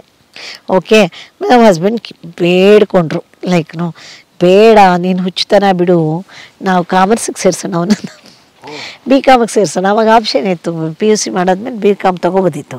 BComಗೆ ಸೇರಿಸೋಣ, ಆಮೇಲೆ MBA ಮಾಡ್ತಾನೆ ಎಲ್ಲ ಮಾಡ್ತಾನೆ. ಇಲ್ಲ ಅವನು ಇಂಜಿನಿಯರಿಂಗೇ ಮಾಡಬೇಕು ಅಂತ ನಾನು ನನ್ನದೇ ಇದರಿಂದ ಹುಡುಕಿ ಮಾಡಿ ಯಾರ್ಯಾರ್ದು ಇನ್ಫ್ಲೂಯೆನ್ಸ್ ಎಲ್ಲ ಮಾಡಿ BIT ಕಾಲೇಜಲ್ಲಿ ಇಂಜಿನಿಯರಿಂಗ್ ಸೇರಿಸ್ದೆ. ಹಾಂ, ಅಲ್ಲಿಗೆ ಸೇರಿಸಿದ್ದು ನಮಗೆ ಸಿಕ್ಕಿದ ಸಬ್ಜೆಕ್ಟ್ ಸಿವಿಲು. 13,000 ರ್ಯಾಂಕಿಗೆ ಇನ್ನೇನು ಸಬ್ಜೆಕ್ಟ್ ಸಿಗುತ್ತೆ, ಸಿವಿಲು ಆಯಿತಾ. ನನಗೊಂದು ಇದಿತ್ತು, ಐಡಿಯಾ ಇತ್ತು, ಈಗ ಸಿವಿಲಿಗೆ ಸಿಕ್ಕಿದೆ ಅಲ್ವಾ, ಯಾರೋ ಹೇಳಿದರು 1 ವರ್ಷ ಆದಮೇಲೆ ಸಬ್ಜೆಕ್ಟ್ ಚೇಂಜ್ ಮಾಡ್ಕೋಬೋದು. ಆಮೇಲೆ ನಾನು ಇದಕ್ಕೆ ಕಂಪ್ಯೂಟರ್ ಸೈನ್ಸ್ಗೋ ಟೆಲಿಕಮ್ಯುನಿಕೇಷನ್ಗೋ ಚೇಂಜ್ ಮಾಡಿಸ್ತೀನಿ ಅಂತ ನನ್ನ ತಲೆಯಲ್ಲಿ. ಒಟ್ಟಲ್ಲಿ ಇಂಜಿನಿಯರಿಂಗ್ ಕಾಲೇಜ್ಗೆ ಹೋಗೋಕ್ಕೆ ಶುರು ಮಾಡ್ದ ನನ್ನ ಮಗ. BIT ಮನೆ ಪಕ್ಕ ಅಲ್ಲೇ ವಿಶ್ವೇಶ್ವರಪುರಮಿಂದ ಅಲ್ಲೇ ಹೋಗೋದು. ಆಮೇಲೆ ಹೋಗೋಕ್ಕೆ ಶುರು ಮಾಡ್ದ. ಆಮೇಲೆ ನಾನು ಅಬ್ಸರ್ವ್ ಮಾಡೋಕ್ಕೆ ಶುರು ಮಾಡಿದೆ, ಅವ್ನಿಗೆ ಇಂಟ್ರೆಸ್ಟೇ ಇಲ್ಲ ಸಬ್ಜೆಕ್ಟಲ್ಲಿ, ಓದ್ತಾನೆ ಇರಲಿಲ್ಲ. ನಾನು ಮತ್ತೆ ತಿರ್ಗಾ ಬೇಡ್ಕೊಳ್ಳೋದು, ಓದೋ ಪ್ಲೀಸ್ ಓದೋ. ಆಮೇಲೆ ಫಸ್ಟ್ ಸೆಮಿಸ್ಟರ್ ಆಯಿತು, ಸೆಕೆಂಡ್ ಸೆಮಿಸ್ಟರ್ ಆಯಿತು, ಈ ಟೈಮ್ ಬಂತು ಸಬ್ಜೆಕ್ಟ್ ಚೇಂಜಿಂಗ್. ಓಕೆ, ನಾನು ಐ ವಾಸ್ ಅಲರ್ಟ್. ಓಕೆ, ಇವರನ್ನ ಆಮೇಲೆ ಟೆಲಿಕಮ್ಯುನಿಕೇಷನು ಇಂಜಿನಿಯರಿಂಗ್ ಸೇರಿಸ್ಬೇಕು ಅಂತ ನನ್ನ ತಲೆಯಲ್ಲಿ. ನಾನು ಹೋಗಿ ನಂದೆಲ್ಲ ಚಾಕಚಕ್ಯತೆ ಎಲ್ಲ ಯೂಸ್ ಮಾಡಿ ಒಕ್ಕಲಿಗರ ಸಂಘದ ಪ್ರೆಸಿಡೆಂಟ್ ಯಾರೋ ಇದ್ರಲ್ಲ, ವಿಠಲ್ ರಾವ್ ಯಾರೋ ಇದ್ರು, ಡಾಕ್ಟರ್ ವಿಠಲ್, ಅವ್ರ ಹತ್ರ ಹೋಗಿ ನಾನು ನಮ್ದೆಲ್ಲ ಸಂಗೀತದ ಬ್ಯಾಕ್ಗ್ರೌಂಡ್ ಎಲ್ಲ ಮಾತಾಡಿ, ನಮ್ಮಪ್ಪ ಪ್ರಿನ್ಸಿಪಾಲ್ ಅದು ಇದು ಎಲ್ಲ ಹೇಳಿ ನಮ್ದೆಲ್ಲ ಚಾಕಚಕ್ಯತೆ, ನಂದು ಟ್ಯಾಲೆಂಟ್ ಇದೆಯಲ್ಲ ಅದನ್ನ ಟ್ಯಾಲೆಂಟನ್ನು ಹೋಗಿ ತೋರಿಸಿ ನಾನು ಅಲ್ಲಿ ಅವನಿಗೆ ಟೆಲಿಕಮ್ಯುನಿಕೇಷನ್ ಇಂಜಿನಿಯರಿಂಗ್ ತೊಗೊಂಬಿಟ್ಟೆ. ಸೀಟು ಸಿಕ್ಬಿಡ್ತು. ಅದಕ್ಕೆ ಎಷ್ಟು 1 ಲಕ್ಷ ಏನೋ ಕೊಟ್ಟೆ ಎಕ್ಸ್ಟ್ರಾ. ಅದು ಎಲ್ಲ ಇದು ಮಾಡಿ ನಮ್ಮ ಹಸ್ಬೆಂಡ್ ವಿಶಸ್ ಎಗೇನೆಸ್ಟು ಹೋಗಿ ಟೆಲಿಕಮ್ಯುನಿಕೇಷನ್ 3rd ಸೆಮಿಸ್ಟರಿಂದ ಅವನು ಟೆಲಿಕಮ್ಯುನಿಕೇಷನು. ಸಿವಿಲ್ ಆದರೆ ಒಂಚೂರು ವಾಸಿ ಇತ್ತು, ಟೆಲಿಕಮ್ಯುನಿಕೇಷನ್ ಒಂಚೂರು ಇಷ್ಟ ಇಲ್ಲ. ಜೊತೆಗೆ ಈ ಥರಲೇ ನನ್ನ ಮಗ ಇವನು ನನ್ನ ನಿಖಿಲನ್ನು ಬೆಳೆಸ್ತಾ ಇದ್ದೆ. ಅವನನ್ನು ಬೆಳೆಸೋದು ಇಟ್ ವಾಸ್ ಅ ಸ್ಟ್ರಗಲ್. ಅವನು ಅಷ್ಟರಲ್ಲಿ ಏನು ಮಾಡ್ದ, ಅವನು ಇದಕ್ಕೆ ಬಂದ 9th standard 7th standard. Problem ಅಂದರೆ ಅಷ್ಟು ಪ್ರಾಬ್ಲಮ್ಮು. ಆಮೇಲೆ ದೊಡ್ಡವನಿಗಿಂತ ಇವನು ಎರಡನೇ ಒಂದು ಜಾಸ್ತಿ ಪ್ರಾಬ್ಲಮ್ಮು. ಆಮೇಲೆ ಇವನೇ ಟೆಲಿಕಮ್ಯುನಿಕೇಷನ್ ಮಾಡ್ತೀನಿ ಅಂತ ಡ್ರಾಮಾ ಮಾಡ್ತಾಯಿದ್ದ, ಓದ್ತಾ ಇರಲಿಲ್ಲ. ಸೊ ಆ ಟೈಮಲ್ಲಿ ಅವನಿಗೆ ಜಿಮ್ ಹುಚ್ಚಿಟ್ಕೊಳ್ತು ದೊಡ್ಡವನಿಗೆ ಆಯಿತಾ. ಆಮೇಲೆ ನಾವೇನು ಮಾಡಿದ್ವಿ ಅಂದರೆ V V Puram apartment, V V ಪುರಮಲ್ಲಿ ಏನಾಯಿತು ಅವನಿಗೆ ಆವಾಗ ನಮ್ಮದು ಅವಾಗೆಲ್ಲ ಈ ಥರ ಟ್ರಾಫಿಕ್ ಎಲ್ಲ ಇರಲಿಲ್ಲ. ಜೈನ್ ಕಾಲೇಜ್ ಹುಡುಗರುಗಳು ಪರಿಚಯ ಸ್ಟಾರ್ಟ್ ಆಯಿತು ಇವನಿಗೆ, ನಿತಿನ್ಗೆ. ಜೈನ್ ಕಾಲೇಜ್ ಹುಡುಗರುಗಳು ಅವ್ರುಗಳು ಮಾರ್ವಾಡೀಸು 13 ವರ್ಷ 14 ವರ್ಷಕ್ಕೆಲ್ಲ ಟ್ರೇಡಿಂಗ್ ಮಾಡ್ತಾರೆ. 12 ವರ್ಷಕ್ಕೆಲ್ಲ ಅಲರ್ಟು ಅವ್ರುಗಳು. ಅವ್ರ ವ್ಯಾಪಾರ ಮನೋಭಾವ, ಅವರು ಅಲರ್ಟು. ಅವ್ರಿಗೆ ಎಷ್ಟು ಚೆನ್ನಾಗಿ ಅವ್ರಿಗೆ ಸ್ಟಾಕ್ ಮಾರ್ಕೆಟ್ ಬಗ್ಗೆ ಗೊತ್ತಿರುತ್ತೆ, ಟ್ರೇಡಿಂಗ್ ಬಗ್ಗೆ ಗೊತ್ತಿರುತ್ತೆ. 10-12 ವರ್ಷದ ಮಕ್ಳುಗಳು ಕರೆಕ್ಟ್. ಅವ್ರು ಓದೋದು ಕಡಿಮೆ, ಅವ್ರ ವ್ಯಾಪಾರ ಬುದ್ಧಿ ಜಾಸ್ತಿ ಅವ್ರಿಗೆ. ಅವಾಗ ಏನಾಯ್ತು ಅಂದರೆ ಅವನಿಗೆ ಅಸೋಸಿಯೇಷನ್ ಬಂದಿದ್ದು ಜೈನ್ ಮಕ್ಳುಗಳ ಜೊತೆ, ಸೇಟ್ ಹುಡುಗರ ಜೊತೆ, ಮಾರ್ವಾಡಿ ಹುಡುಗರುಗಳ ಜೊತೆ. ಅವಾಗ ಅವನಿಗೆ ಬಂತು ಇದು ಮಾಡ್ಬೋದು ನಾನು, ಇದು ಅವನಿಗೆ ಒಂಥರ ಇಂಟ್ರೆಸ್ಟ್ ಡೆವಲಪ್ ಆಗ್ತಾ ಹೋಯಿತು ಈ ಮಾರ್ಕೆಟ್ ಬಗ್ಗೆ, ಇದು ಸ್ಟಾಕ್ಸ್ ಬಗ್ಗೆ, ಇದ್ರ ಬಗ್ಗೆ. ಸೊ ಅದೇನಾಯ್ತು, ಅಲ್ಲಿಂದ ನಾವು ಇದಕ್ಕೆ ಶಿಫ್ಟ್ ಆದ್ವಿ, ಜಯನಗರ ಮನೆಗೆ. ಯಾಕೆಂತ ಹೇಳಿದ್ರೆ ನಮ್ಮ ಹಸ್ಬೆಂಡ್ಗೆ ಹಾಸನಕ್ಕೆ ಟ್ರಾನ್ಸ್ಫರ್ ಆಯಿತು ತಿರ್ಗಾ. ಆಮೇಲೆ ನಾವು 3 ಜನ, ನಾನು ನನ್ನ ಮಕ್ಳು ಇಬ್ಬರೇ, ನಾವು ಜಯನಗರ ಒಂದು ಮನೆಗೆ 8th ಬ್ಲಾಕ್ ಮನೆಗೆ ಶಿಫ್ಟ್ ಆದ್ವಿ. ಶಿಫ್ಟ್ ಆದಾಗ ಏನು ಮಾಡ್ದ, ಇವನಿಗೆ ಜಿಮ್ಮನ್ನು ಹುಚ್ಚಿಡಿತಿತ್ತು ಅವಾಗ. ಅವನೊಂದು ಸ್ವಲ್ಪ ಅವನಿಗೊಂದು 19 ವರ್ಷ ಆ ಥರ ಬಂತಲ್ಲ, ಅವನಿಗೆ ಜಿಮ್ಮು ಅದು ಇದು ತಂದೆ ಆಗಿರೋದನ್ನು ಫಿಟ್ನೆಸ್ ಮಾಡ್ಕೋಬೇಕು ಅದು ಇದು ನಿತಿನ್ಗೆ. ಆಮೇಲೆ ಜಿಮ್ಗೆ ಹೋಗೋಕ್ಕೆ ಶುರು ಮಾಡ್ದ. ಜಿಮ್ಗೆ ಅವಾಗ ಒಂದು ಆ ಟ್ರೇಡಿಂಗ್ ಆಸೆ ಹುಟ್ಟಿದ್ದು ಜೈನ್ ಕಾಲೇಜಿಂದ, ಮಾರ್ವಾಡಿ ಹುಡುಗರಿಂದ. ಆಮೇಲೆ ಅಲ್ಲಿಂದ ಜಯನಗರ ಮನೆಗೆ ಬಂದ್ವಿ. ಅವನಿಗೊಂದು 20 ವರ್ಷ, ಅವಾಗ 20-21 ವರ್ಷ. ಆಮೇಲೆ ಅಲ್ಲಿ ಬಂದ್ವಿ. ಆ ಟೈಮಲ್ಲಿ ಏನಾಯಿತು, ಅವನು ಇದು ಇಂಜಿನಿಯರಿಂಗ್ ಇವನಿಗೆ ಆಗಲ್ಲ ಅಂತ ಈ left engineering. Final year somehow ಈ ಫಿನಿಶ್ಡ್ ಆ್ಯಂಡ್ ದೆನ್ ಈ ಲೆಫ್ಟ್ ಇಂಜಿನಿಯರಿಂಗ್ ಸಬ್ಜೆಕ್ಟ್. ಆಮೇಲೆ ಏನಾಯಿತು, ಅವನು ಕಾಲ್ ಸೆಂಟರ್ಗೆ ಸೇರ್ಕೊಂಡ. ಅವ್ನು ಸೇರ್ಕೊಂಡಿದ್ದು ಡಯಲ್-ಎಮ್ ಅಂತ ಒಂದು ಕಾಲ್ ಸೆಂಟರು, ಡಯಲ್-ಎಮ್. ಆಮೇಲೆ ಆ ಕಾಲ್ ಸೆಂಟರ್ಗೆ ಸೇರಿಕೊಂಡ. ಆಮೇಲೆ ಸೇರಿಕೊಂಡು ಜೊತೆಗೆ ಜಿಮ್ಮು ಅದು ಇದು ಎಲ್ಲ ನಡೀತಾ ಇತ್ತು. ನಾನು ಅವಾಗ ಡಿಸಪಾಯಿಂಟ್ಮೆಂಟು, ನನಗೆ ಇದು ನನ್ನ ಡ್ರೀಮ್ಸ್ ಸಕ್ಸಸ್ಫುಲ್ ಆಗಿ ನನ್ನ ಎಲ್ಲ ಅಲಕ್ಷ್ಯ ಮಾಡ್ತಾಯಿದ್ರು. ನಮ್ಮ ಅಕ್ಕಂದ್ರುಗಳೆಲ್ಲ ಅಲಕ್ಷ್ಯ ಮಾಡೋರು. ನಾವು ನಮ್ಮ ಅಮೇರಿಕ ಅಕ್ಕ ಬಂದಾಗ ಫುಲ್ಲು ಪೀಟಿಗೆ ನನಗೆ ಅಡ್ವೈಸು, ನೀನು ನೋಡು, ನೀನು ಬೆಳಗ್ಗೆ ಸ್ನಾನ ಮಾಡಲ್ಲ, ಪೂಜೆ ಮಾಡಲ್ಲ, ಅದಕ್ಕೆ ಇದೆಲ್ಲ ಆಗ್ತಿದೆ ನಿನಗೆ, ಹಿಂಗೆ ಇದು ಮಾಡ್ತೀಯಾ, ಹಾಗೆ ಮಾಡಿದ್ಯಾ, ಮಕ್ಕಳನ್ನ ಅತಿ ತಲೆ ಮೇಲೆ ಹತ್ಸ್ಕೊಂಡಿದ್ಯಾ, ಅವರು ಇದು ಓದೋಕ್ಕೆ ಇದು ಮಾಡಲ್ಲ, ನೀನು ಅದು ಮಾಡಲ್ಲ, ಇದು ಮಾಡಲ್ಲ, ನೀ ಹಾಗೆ ಮಾಡ್ತೀಯ, ನೀ ಹಿಂಗೆ ಮಾಡ್ತೀಯ ಅಂತ ಬೈಸ್ಕೊಂಡು ನನಗೂ ಸಾಕಾಗೋಗಿತ್ತು. ಆಮೇಲೆ ಇವನೇನು ಮಾಡ್ದ, ಜಿಮ್ಗೆ ಹೋಗೋಕೆ ಶುರು ಮಾಡ್ದ. ಜಿಮ್ಮಲ್ಲಿ ಇವನಿಗೊಬ್ರು ಪರಿಚಯ ಆದರು, ಪ್ರಕಾಶ್ ಅಂತ, ಒಬ್ಬರು ವಯಸ್ಸಾದವರು. ಓಕೆ, ಜಯನಗರ ಜಿಮ್ಮಲ್ಲಿ, ಅಲ್ಲಿ ಜಯನಗರಲ್ಲೇ ಇದ್ದರು. ಜಯನಗರ ಜಿಮ್ಮಲ್ಲಿ ಒಬ್ಬರು ಪರಿಚಯ ಆದರು, ಪ್ರಕಾಶ್ ಅಂತ, ವಯಸ್ಸಾದವರು. ಆಗಲೇ ಅವ್ರಿಗೆ 50-60 ವರ್ಷನೋ ಏನೋ ಆಗಿತ್ತು ಅನಿಸುತ್ತೆ. ಅವ್ರಿಗೆ ಕ್ಲೋಸ್ನೆಸ್ ಡೆವಲಪ್ ಆಯಿತು. ಓಕೆ, ಇವನ ಆಸೆಗಳೆಲ್ಲ ಅವ್ರ ಹತ್ರ ಹೇಳ್ಕೊಳಕ್ಕೆ ಶುರು ಮಾಡ್ದ. ಆಮೇಲೆ ಅವ್ರೇನು ಹೇಳಿದ್ರು, ಲೈಕ್ ಇದು ಇವನ್ಗೆ ಅವಾಗ ಅಷ್ಟರಲ್ಲಾಗ್ಲೇ ಈ ಟ್ರೇಡಿಂಗ್ ಬಗ್ಗೆ ಆಸೆ, ಈ ಸಬ್ಜೆಕ್ಟ್ ಬಗ್ಗೆ, ಈ ಕಾಮರ್ಸ್ ಬಗ್ಗೆ ಇಂಟ್ರೆಸ್ಟ್ ಡೆವಲಪ್ ಆಗಿತ್ತು. ಅವನಿಗೆ ಆ್ಯಕ್ಚುಲಿ ಇದ್ದಿದ್ದ ಪ್ರತಿಭೆ ಅದರಲ್ಲಿ. ನನ್ನ ಹುಚ್ಚುತನದಿಂದ ಅವನು ಎಲ್ಲೆಲ್ಲೆಲ್ಲೆಲ್ಲೆಲ್ಲೂ ಸುತ್ತು ಬಳಸಿ ಬಂದು ಕಡೆಗೆ ಅವನಿಗೆ ಇಷ್ಟ ಇರೋ ಸಬ್ಜೆಕ್ಟ್ಗೆ ಬಂದ. ಕಾಮತ್ ಅಸೋಸಿಯೇಟ್ಸ್ ಅಂತ ಒಂದು ಕಂಪ್ನಿ ಶುರು ಮಾಡಿದ್ರು ನಮ್ಮ husband. He was very intelligent ನಮ್ಮ ಹಸ್ಬೆಂಡು. ಓಕೆ, ಸ್ಟಾರ್ಟ್ ಮಾಡಿದ್ರು. ಪ್ರಕಾಶ್ ಏನು ಹೇಳಿದ್ರು ಅಂದರೆ, ಅವ್ರದ್ದು ಒಂದಷ್ಟು ದುಡ್ಡು ಕೊಟ್ಬಿಟ್ಟು ನನ್ನ ಅಮೌಂಟ್ನ ನೀ ಹ್ಯಾಂಡಲ್ ಮಾಡು ಅಂತ ಹೇಳಿದ್ರು. ಅವನಿಗೆ ಜಿಮ್ ಫ್ರೆಂಡು ಅಂಕಲ್. ಓಕೆ, ಇವನಿಗೆ ಹೇಳಿದ್ರು. Was doing wonderfully. ಇದು ಟ್ರೇಡಿಂಗ್ ಸ್ಟಾರ್ಟ್ ಮಾಡ್ಕೊಂಬಿಟ್ಟಿದ್ದೆ ಅಷ್ಟರಲ್ಲಾಗಲೇ. ಅವನು ಡಯಲ್-ಎಮ್ಗೆ ಹೋಗೋನು, ಟ್ರೇಡಿಂಗ್ ಮಾಡೋನು. ನಂಗೆ ಅವ್ನ ಮನೇಲಿ ಕೂತ್ಕೊಂಡು ಟ್ರೇಡಿಂಗ್ ಮಾಡ್ತಿದ್ರು ಕೋಪ ನನಗೆ. ಇದೇನು ಮಾಡ್ತಿದ್ದಾನೆ ಇವನಲ್ಲಿ. IIT ಹೋಗ್ಬೇಕಾಗಿತ್ತು, ಸಾಫ್ಟ್ವೇರ್ ಇಂಜಿನಿಯರಿಂಗ್ ಹೋಗ್ಬೇಕಾಗಿತ್ತು, ಇದೇನು ಮಾಡ್ತಿದ್ದಾನೆ ಇವನು ಅಂತ. ಆಮೇಲೆ ಡಯಲ್-ಎಮ್ ಬೇರೆ ಹೋಗ್ತಿದ್ದಾನೆ, ಅದು ಬೇರೆ ದುಃಖ. ಕಾಲ್ ಸೆಂಟರ್ಗೆ ಬೇರೆ ಹೋಗ್ತಾನೆ. ಅವರೆಲ್ಲರೂ ಒಂಥರ ಅಲಕ್ಷ್ಯ ಮಾಡೋರು. ಓಕೆ, ಇವರು ಒಂಥರ ಅಂತ. ಆಮೇಲೆ ಇದು ಮಾಡ್ತಾ ಇದ್ದಾನೆ ಅಂತ. ಆಮೇಲೆ ಇವರು ಅಲ್ಲಿ ಡಯಲ್-ಎಮ್ಮಲ್ಲೇ ನನ್ನ ಸೊಸೆ ಪರಿಚಯ ಆಗಿದ್ದು ಅವನಿಗೆ. ಫಸ್ಟ್ ಅವಳು ಏರ್ ಹೋಸ್ಟೆಸ್ ಮಾಡಬೇಕು ಅಂತ ಬಂದಿದ್ದು. ಸ್ವಲ್ಪ ಒಂದು 2 ತಿಂಗಳು ಅವಳು ಅಲ್ಲಿ ಡಯಲ್-ಎಮ್ಮಲ್ಲಿ ಕೆಲಸ ಮಾಡೋಕ್ಕೆ ಅಂತ ಸೇರ್ಕೊಂಡಿದ್ಲು. ಬೀದಿ ಹೇಗಿರುತ್ತೆ ನೋಡಿ, ಆ ಟೈಮಲ್ಲಿ ಇವನು ಪರಿಚಯ ಆಗಿದೆ ಅವಳಿಗೆ, ನಿತಿನ್ದು. ನನ್ನ ಸೊಸೆಗೆ ಆ್ಯಕ್ಚುಲಿ ಸೀಮಂಗೆ ಆ್ಯಕ್ಚುಲಿ ನನ್ನ ಮಗ ಪರಿಚಯ ಆದಾಗ ನನ್ನ ಮಗ was nothing. That was real love actually. ಅವಳು ಏನೂ ಇಲ್ಲದಾಗ ಅವಳು ನನ್ನ ಮಗನ ಜೊತೆಗೆ ಸೇರ್ಕೊಂಡಲ್ಲ. ಸೊ ತುಂಬ ಬ್ಯೂಟಿಫುಲ್ ಆಗಿದ್ಲು, very beautiful, very pretty girl. And ಅವಳು ಏರ್ ಹೋಸ್ಟೆಸ್, ತುಂಬ determined. I am her great fan actually. Determined ಅಂದರೆ ಎಷ್ಟು ಇದು ಗೊತ್ತಾ, ಅವಳು ಒಂಥರ ಪಂಕ್ಚುಯಲ್, ಎಲ್ಲದರಲ್ಲೂ ಪ್ರಾಪರ್ ಅವಳು. ಆಮೇಲೆ ಅವಾಗ ಪರಿಚಯ ಆಯಿತು ಅವಳಿಗೆ. ಆಮೇಲೆ ಅವಳು ಫಸ್ಟೇ ಹೇಳಿದ್ಲಂತೆ ಅವ್ನು ಪರಿಚಯ ಆದಾಗಲೇ, ನೋಡು ನೀನು ನನ್ನನ್ನು ಮದುವೆ ಮಾಡ್ಕೋತಿದ್ರೆ ಮಾತ್ರ ನಾನು ನಿನ್ನ ಜೊತೆ ಫ್ರೆಂಡ್ಶಿಪ್ ಮಾಡ್ತೀನಿ ಅಂತ. ಸೊ ಅವಾಗ ಹಿ ವಾಸ್ ನಥಿಂಗ್ ಆ್ಯಕ್ಚುಲಿ. ನಂಗನ್ಸುತ್ತೆ ಅವಳು ಬಂದಿದ್ದು it was a turning point ಅಂತ ಅನಿಸುತ್ತೆ. ಇಬ್ಬರು ಸಣ್ಣವರು ಅವಾಗ. ಎಷ್ಟು, ಒಂದು 22, 23, 22 ಅಷ್ಟೇ. ಸೊ ಅವಾಗ ಅವನು ಇದು ಟ್ರೇಡಿಂಗಲ್ಲಿ ಪೋರ್ಟ್ಫೋಲಿಯೋ ಮ್ಯಾನೇಜ್ಮೆಂಟ್ ಇದು ಸ್ಟಾರ್ಟ್ ಮಾಡ್ಕೊಂಡಿದ್ದ. ಇವನು ಚೆನ್ನಾಗಿ ಮಾಡ್ತಿದ್ದಾನೆ ಅಂದ್ಬಿಟ್ರು ಪ್ರಕಾಶ್ ಇನ್ನೊಂದು 8-10 ಜನದ ಹತ್ರ ಹಾಕ್ಸಿದ್ರು. ಸೊ ಮೊದಲು ಪ್ರಕಾಶ್ ಅವ್ರು ಹಣ ಕೊಟ್ಟರು, ಅದನ್ನ ನಿಮ್ಮ ಮಗ ಹ್ಯಾಂಡಲ್ ಮಾಡ್ತಿದ್ರು. ಸೊ ಅದು ಚೆನ್ನಾಗಾಯ್ತು. ಸೊ ಪ್ರಕಾಶ್ ಅವ್ರು ಇನ್ನೊಂದು ಜನ ರೆಫರ್ ಮಾಡಿದ್ರು. ಯಾವಾಗ ಅವನೇನಂದರೆ ಪೋರ್ಟ್ಫೋಲಿಯೋ ಮ್ಯಾನೇಜ್ಮೆಂಟ್ ಅಂತ ಸ್ಟಾರ್ಟ್ ಮಾಡಿದ್ದ ಆ ಟೈಮಲ್ಲಿ. ಅವರು ಪ್ರಕಾಶ್ ಅದು ಕೊಡ್ತಿದ್ದಾಗೇನೆ ನಮ್ಮ ಹಸ್ಬೆಂಡ್ ಏನು ಮಾಡಿದ್ರು, ನನ್ನನ್ನು ಹೋಗಿ ಅಕೌಂಟ್ ಓಪನ್ ಮಾಡು ಅಂತ ಹೇಳಿ ದೇವಿ ಸ್ಟಾಕ್ ಬ್ರೋಕರ್ಸ್ ಅಂತ ಒಂದು ಕಡೆ ಸಬ್ ಬ್ರೋಕರೇಜ್ ಕಂಪ್ನಿ ಇದೆ, ಅಲ್ಲಿ ಜಯನಗರಲ್ಲಿದೆ, ಸೌತ್ ಎಂಡ್ ಹತ್ರ ಇತ್ತು ಅದು, ಇವಾಗ ಎಲ್ಲಿದೆ ಗೊತ್ತಿಲ್ಲ. ಸೊ ಅಲ್ಲಿ ಹೋಗು ನಿನ್ನು ಅಕೌಂಟ್ ಓಪನ್ ಮಾಡು, ಡಿಮ್ಯಾಟ್ ಅಕೌಂಟು ಅಂತ ನಂಗೆ ಹೇಳ್ತಾ ಇದ್ದಾರೆ. ನಂಗೆ ಲಕ್ಷ, ನಾನು 1 ತಿಂಗಳು ಸತಾಯಿಸಿದೆ ಹೋಗೋಕ್ಕೆ. ಯಾಕೆಂದರೆ ನಮ್ಮ ಹಸ್ಬೆಂಡು ಬ್ಯಾಂಕಲ್ಲಿದ್ದರು, ಅವ್ರು ಮಾಡೋಕ್ಕಾಗ್ತಾ ಇರಲಿಲ್ಲ. ಸೊ ನೀವು ಹೋಗು ಅಕೌಂಟ್ ಓಪನ್ ಮಾಡು ಅಂತ ಒಂದೇ ಸಮ ಗೋಳಿಕೊಂಡ್ರು ನನ್ನ. ಕಡೆಗೆ ಒಂದಿನ ಹೋಗಿ ನಂದೊಂದು ಅಕೌಂಟ್ ಓಪನ್ ಮಾಡಿದೆ, ಡಿಮ್ಯಾಟ್ ಅಕೌಂಟು ದೇವಿ ಸ್ಟಾಕ್ ಬ್ರೋಕರ್ಸ್ ಅದೇನೋ ಸಬ್ ಬ್ರೋಕರೇಜ್ ಕಂಪ್ನಿಲಿ.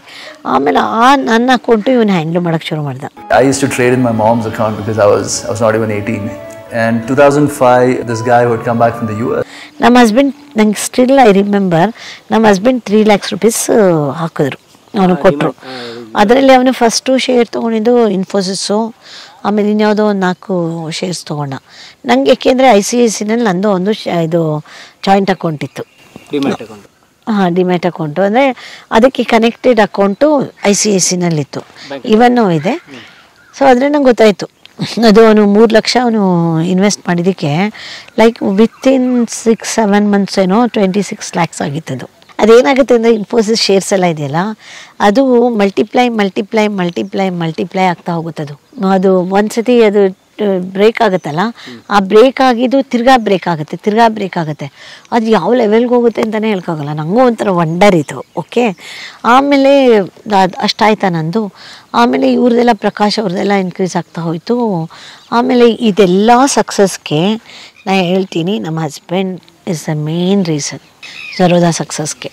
ಓಕೆ, ಅವ್ರ ಹಿಂದ್ಗಡೆ ಅವರನ್ನು ಇದು ಮಾಡ್ತಾ ಬಂದರು, ಮೋಟಿವೇಟ್ ಮಾಡ್ತಾ ಬಂದರು ಇದಕ್ಕೆ stock brokerage. He was very knowledgeable. And then ಇವನು ಪೋರ್ಟ್ಫೋಲಿಯೋ ಮ್ಯಾನೇಜ್ಮೆಂಟ್ ಮಾಡ್ತಾಯಿದ್ದ. ಜನಗಳು ಮಿಸ್ಟೇಕ್ ಮಾಡ್ಕೋತಾರೆ, ಸ್ಟಾಕ್ ಮಾರ್ಕೆಟ್ ಅಂದರೆ ಏನೋ ದುಡ್ಡು ಕಳ್ಕೊಳ್ತಾರೆ ಅಂತ ಆ ಥರ ಅನ್ಕೋತಾರೆ. It is not like that. ಕರೆಕ್ಟಾಗಿ ಆ ಟೈಮಲ್ಲಿ ಅವನೇನು ಮಾಡ್ದ, ಒಂದು ಕೋರ್ಸುಗೆ ಇದಾದ, ಒಂದು ಸೇರಿಕೊಂಡಂದರೆ ಒಂದು ಎಕ್ಸಾಮ್ ಅಪಿಯರ್ ಆದ. ಅದೇನೆಂದರೆ IAS IRS ಆ ಥರ ಎಲ್ಲ ಇರುತ್ತಲ್ಲ, ಆ ಥರ ಒಂದು ಸ್ಟಾಕ್ ಮಾರ್ಕೆಟ್ ಇದರಲ್ಲಿ ಅವ್ನು ಟಾಪರ್ ಇನ್ ಇಂಡಿಯಾ ನನ್ನ ಮಗ. ನೋಡಿ, ಅವ್ರ ಆಸಕ್ತಿ ಅದರಲ್ಲಿ ಇತ್ತು. ನೀವು ಅವ್ರನ್ನ 8ಗೆ ಪುಷ್ ಮಾಡ್ತಾ ಇದ್ದೀರಾ. I was pushing him to 8. But ನಿಮ್ಮ ಯಜಮಾನ್ರಿಗೆ ಗೊತ್ತಿತ್ತು, ನಿಮ್ಮ ಮಕ್ಕಳು ಗೊತ್ತಿತ್ತು. ಯಾವುದಲ್ಲ ಆಸಕ್ತಿ ಅಲ್ಲ, ಅವರು ನನಗಿಂತ ತುಂಬ ನಾಲೆಜಬಲ್ಲು. ನಾನು ಎಷ್ಟು ಇಗ್ನೋರೆಂಟು. ಈಗಾದರೂ ಪ್ರಪಂಚ ಜ್ಞಾನ ಇದೆ, ಆವಾಗ ನಂಗೆ ಏನೂ ಇರಲಿಲ್ಲ. ಹೊರಗಡೆ ಹೋಗಿ ಗೊತ್ತಿಲ್ಲ, ವಾಟ್ ಈಸ್ ಔಟ್ಸೈಡ್ ವರ್ಲ್ಡ್ ಏನೂ ಗೊತ್ತಿಲ್ಲ. ನಂಗೆ ಬರೀ ನನ್ನ ಸಂಗೀತ ಪಾಠಕ್ಕೆ ಬರೋರು, ನನ್ನ ಸಂಗೀತ, ನನ್ನ ಮಕ್ಳಿಗೆ ಊಟ ತಿಂಡಿ ಮಾಡ್ಕೊಡೋದು, ನನ್ನ ಮಕ್ಳು ಫ್ರೆಂಡ್ಸು. ಹೆಂಗೆ ಗೊತ್ತಾ, ನನ್ನ ಮಕ್ಕಳು ಫ್ರೆಂಡ್ಸ್ಗೆ ನಮ್ಮಮ್ಮ ಪಾನಿಪುರಿ ಬಂದಿದ್ದಾರೆ ಬಂದರು ಅಂತ ಕೆನರಾ ಬ್ಯಾಂಕ್ ಅಪಾರ್ಟ್ಮೆಂಟಲ್ಲಿ 20-25 ಜನನ ಕರ್ಕೊಂಬಂದ್ಬಿಡೋನು ನನ್ನ ಮಗ. ಪಾನಿಪುರಿ ಎಲ್ಲ ನಾನೇ ಮಾಡ್ತಿದ್ದೆ ಮನೆಯಲ್ಲಿ, ಬೇಲ್ಪುರಿ, ಮಸಾಲೆ ಪುರಿ, ಪಾನಿಪುರಿ. ಫ್ರೆಂಡ್ಸ್ನೆಲ್ಲ ಕರ್ಕೊಂಬಂದರೆ ಲೈಕ್ ನಾನು ಮಾಡ್ತಿದ್ದೆ ಇಷ್ಟಿಷ್ಟು ದೊಡ್ಡ ಪಾತ್ರೆನಲ್ಲಿ ಪಾನಿ, ಎಲ್ಲರಿಗೂ ಸಂತರ್ಪಣೆ. ಇದು ನಾನು ಹೇಳ್ತಿದ್ದೀನಲ್ಲ, ನನ್ನಷ್ಟು ತಾಳ್ಮೆ ಯಾರಿಗೂ ಇರೋಕ್ಕೆ ಸಾಧ್ಯ ಇಲ್ಲ. ನೀವು ಬೇಜಾರು ಮಾಡ್ಕೊಂಡಿಲ್ಲ ಅದಕ್ಕೆ? ಯಾವತ್ತೂ ಬೇಜಾರು ಮಾಡ್ಕೊಂಡಿಲ್ಲ. ಒಂದಿನ ಒಂದು ಬರ್ಡೇ ಅಂದರೆ ಹೋಗ್ಬಿಟ್ಟು ಬರೀ ಮಕ್ಳುಗಳನ್ನು ಕರೆದ್ಬಿಟ್ಟು ಬಂದರೆ ಪೇರೆಂಟ್ಸನ್ನ ಕರೆದ್ಬಿಟ್ಟು ಬಂದುಬಿಟ್ಟಿದ್ದಾನೆ. ನಾವು ಪ್ರಿಪೇರ್ ಆಗಿದ್ದೀವಿ ಮಕ್ಳುಗಳಿಗೆ ಕೊಡೋಣ ಅಂತ, ಮಕ್ಳುಗಳಿಗೆ ಅಂತ ಒಂದು ಸ್ವಲ್ಪ ಏನೋ ಇದೆಲ್ಲ ಮಾಡಿ ತಿಂಡಿ ಎಲ್ಲ. ಪೇರೆಂಟ್ಸ್ ಎಲ್ಲ ನಿಮ್ಮ ಮಗ ಕರೆದ ಅದಕ್ಕೆ ಬಂದ್ವಿ ಅಂತ ಕರೆದು ಇದ್ಕೊಂಡು ಬರ್ತಾ ಇದ್ದಾರೆ ಎಲ್ಲರೂ ಪೇರೆಂಟ್ಸ್ಗಳು. ಆ ಪೇರೆಂಟ್ಸ್ಗಳು ಬಂದು ಅಲ್ಲಿ ಮನೆಯಲ್ಲಿ ಇದು ಜಾಗನೂ ಇಲ್ಲ, ಇವ್ರುಗಳಿದು ಸಂಭ್ರಮ ಈ ಥರ. ಅದನ್ನು ಒಂದೊಂದು ಆಮೇಲೆ ಬಿಡಿಸಿ ನಾನು ಬರೀಬೇಕು ಅಂತಿದ್ದೀನಿ, ಆಟೋಬಯೋಗ್ರಫಿ ಬರೆಯೋಣ ಅಂತಿದ್ದೀನಿ. ಇನ್ನರ್ ಸೆಲ್ಫನ್ನ ಕಾಪಾಡಬೇಕು ಅನ್ನೋದು, ಮೆಂಟಲ್ ಸ್ಟೆಬಿಲಿಟಿನ ಮಕ್ಕಳು ಕಾಪಾಡಬೇಕಾದ್ರೆ ದೇರ್ ಇಸ್ ಅ ಟೆಕ್ನಿಕ್.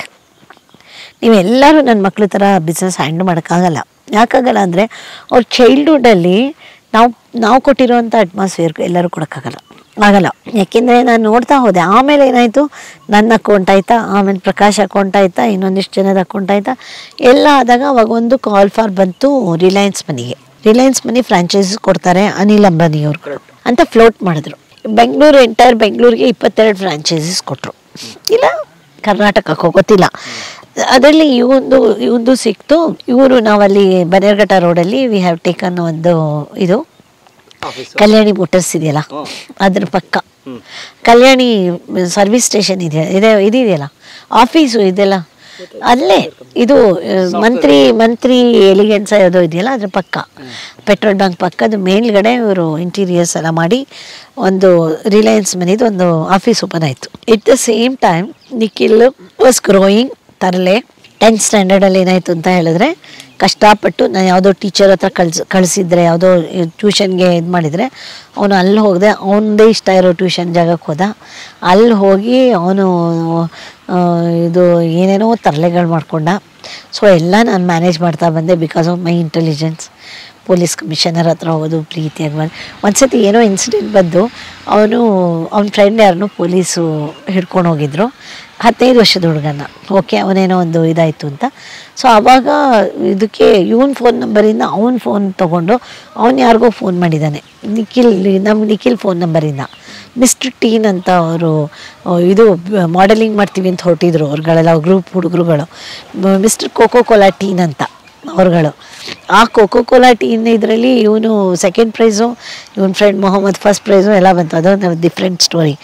ಆಮೇಲೆ ಆ ಟೈಮಲ್ಲಿ ಏನಾಯಿತು ಅಂತ ಹೇಳಿದ್ರೆ ಕಷ್ಟಪಟ್ಟು ಇವನೇನ 10th ಸ್ಟ್ಯಾಂಡರ್ಡ್ ಅವನು 79% ನಿಖಿಲ್ಗೆ.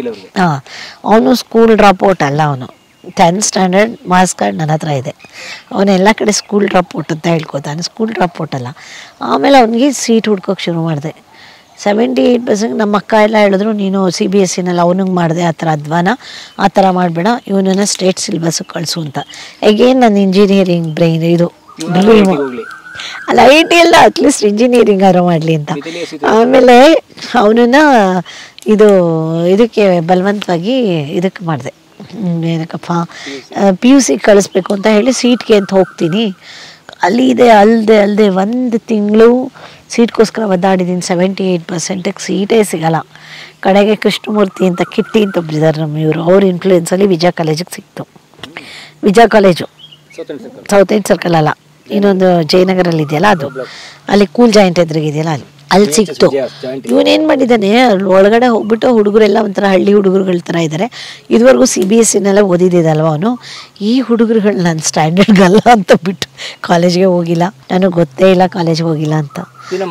ಮನೆಯಿಂದ ಅಂದರೆ ಹೋಗ್ತಾನೆ. ಆಮೇಲೆ ನೋಡಿದ್ರೆ ಜೈನ್ ಕಾಲೇಜ್ಗೆ ಹೋಗಿ ಕೂತ್ಕೊಳ್ಳೋನು. ಜೈನ್ ಕಾಲೇಜ್ ಹುಡುಗರುಗಳ ಪರಿಚಯ. ಆ ಹುಡುಗರುಗಳ ಮೂಲಕ ಹೇಗೋ ಹೋಗಿ 24/7 ಸೇರಿಬಿಟ್ಟ ಕಾಲ್ ಸೆಂಟರು. ಆಮೇಲೆ ಇಲ್ಲಿ ಹಾಲ್ ಟಿಕೆಟ್ ಸಿಗಲಿಲ್ಲ, ಇದಾಗಲಿಲ್ಲ, ಇದು ಬಿಟ್ಟಾಯಿತು ಸ್ಟಡೀಸ್ದು.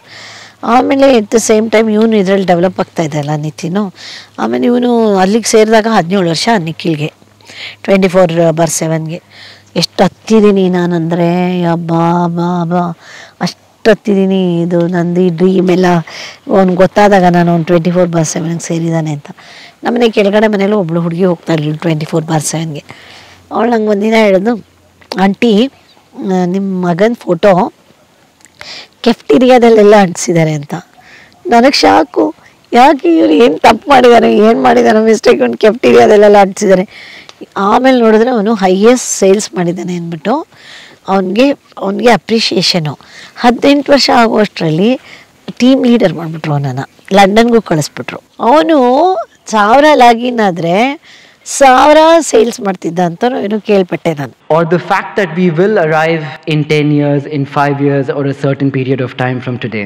ಎಲ್ಲಿ ಲಾಗಿನ್ ಆಗ್ತಾನೋ ಮಾಡಿದ್ದೆಲ್ಲ ಅವನು ಒಂಥರ 24/7 ಕಾಲ್ ಸೆಂಟರ್ಗೆ ಈ ವಾಸ್ ಅನ್ ಅಸೆಟ್ ಆ್ಯಕ್ಚುಲಿ. ಅದೇನಾಯಿತು ಅಂದರೆ ಅವನು ಅಲ್ಲಿ ತುಂಬಾ ಅವನು ಹೆಸರು ಮಾಡ್ದ. ಆ ಟೈಮಲ್ಲೇ ಇದರಲ್ಲಿ ಇವ್ರದ್ದು ಟ್ರೇಡಿಂಗ್ದು ತಲೆಗೆ ಹತ್ತಿತು. ಓಕೆ ಅಲ್ಲ, ಟ್ರೇಡಿಂಗ್ ಬಗ್ಗೆ ತಲೆಗೆ ಹತ್ತಿತು ನಿಖಿಲ್ಗೆ. ಆಮೇಲೆ ಏನು ಮಾಡ್ದ ಅವನು, ಯಾರೋ ಹೇಳಿದ್ರು ಇಂಡಿಯಾ ಬುಲ್ಸಲ್ಲಿ ಕೆಲಸ ಇದೆ ಅಂತ. ನಿಖಿಲ್ ಏನು ಮಾಡ್ದ, ರಾತ್ರಿ ಹೊತ್ತು 24/7 ಕೆಲಸ ಮಾಡೋದು, ಬೆಳಗ್ಗೆ ಹೊತ್ತು ಇಂಡಿಯಾ ಬುಲ್ಸಲ್ಲಿ ಕೆಲಸ ಮಾಡೋದು. ನನಗೆ ಇವನು ಯಾವಾಗ ಮಲ್ಕೋತಾನೆ ಯಬ್ಬಾ, ಇದು ನಂಗೆ ಎಷ್ಟು ತಾಯಿ ಆದವಳಿಗೆ ಎಷ್ಟು ಹಿಂಸೆ ಆಗಬೇಕಿದು. ಆಮೇಲೆ ಯಾವಾಗ ಮಲ್ಕೋತಾನೆ ಅಂತ ಅಲ್ಲಿ ನೋಡಿದ್ರೆ ಇಂಡಿಯಾ ಬುಲ್ಸಲ್ಲಿ ಎಕ್ಸ್ಟ್ರಾಡಿನರಿ ಪರ್ಫಾರ್ಮೆನ್ಸು ಅವನು. ಆವಾಗ ಅಲ್ಲಿಗೆ ಸಿದ್ಧಾರ್ಥ್ ಬರ್ತಾಯಿದ್ರು ಇಂಡಿಯಾ ಬುಲ್ಸ್ಗೆ, ಇವರು ಕಾಫಿ ಡೇ ಸಿದ್ಧಾರ್ಥ್. ಅವ್ರದ್ದೊಂದು ಸ್ಟಾರ್ಟ್ ಆಯಿತು ವಿ ಟು ವೆಲ್ತ್ ಅಂತ. ಆಯಿತಾ. ಆ V12ಗೆ ಅವರು ಇವನನ್ನು ವೈಸ್ ಪ್ರೆಸಿಡೆಂಟ್ ಆಗು ಅಂತ ಕೇಳಿದ್ರು ಎಟ್ ದ ಏಜ್ ಆಫ್ 18. ಅಷ್ಟು ಕೆಪಾಸಿಟಿ. ಅವ್ನು ಸುಳ್ಳು ಇದು ಕೊಟ್ಟು ಸೇರ್ಕೊಂಡಿದ್ದಕ್ಕೆ ಅನಿಸುತ್ತೆ, ಅದಕ್ಕೆ 24/7ಗೆ. ಆಮೇಲೆ ಅವ್ನಿಗಿನ್ನೂ 18 ವರ್ಷ. V12ಗೆ ವೈಸ್ ಪ್ರೆಸಿಡೆಂಟ್ ಆಗು ಅಂತ ಕೇಳಿದ್ರು. ಆಮೇಲೆ ಅದಕ್ಕೆ ಅವನು ಇಲ್ಲ ನಂಗೆ ಫ್ರ್ಯಾಂಚೈಸಿ ಕೊಡಿ ಅಂತ ಹೇಳ್ದ. ಆಮೇಲೆ ಸಿದ್ಧಾರ್ಥ್ ಅವನಿಗೆ ಫ್ರ್ಯಾಂಚೈಸಿ ಕೊಟ್ಟರು. ಆಮೇಲೆ ಅಣ್ಣ ರಿಲಯನ್ಸ್ ಮನಿ ಮಾಡ್ತಿದ್ದ, ಇವನು V12 ಇಬ್ಬರು ಒಂದೇ ಬನ್ನೇರುಘಟ್ಟ ರೋಡಲ್ಲಿ ದೇ ಸ್ಟಾರ್ಟೆಡ್ ಟುಗೆದರ್. ಇದು ರಿಲಯನ್ಸ್ ಮನಿ V12 ಒಂದೇ ಜಾಗದಲ್ಲಿ ನಡೀತಾ ಇತ್ತು. ರಿಲಯನ್ಸ್ ಮನಿ ಎಂಟೈರ್ ಇಂಡಿಯಾಗೆ ಟಾಪರು ನನ್ನ ಮಗ. V12 ಎಂಟೈರ್ ಇಂಡಿಯಾಗೆ Nikhil topper. Once you've built a business and you've been successful once, you don't start all over again.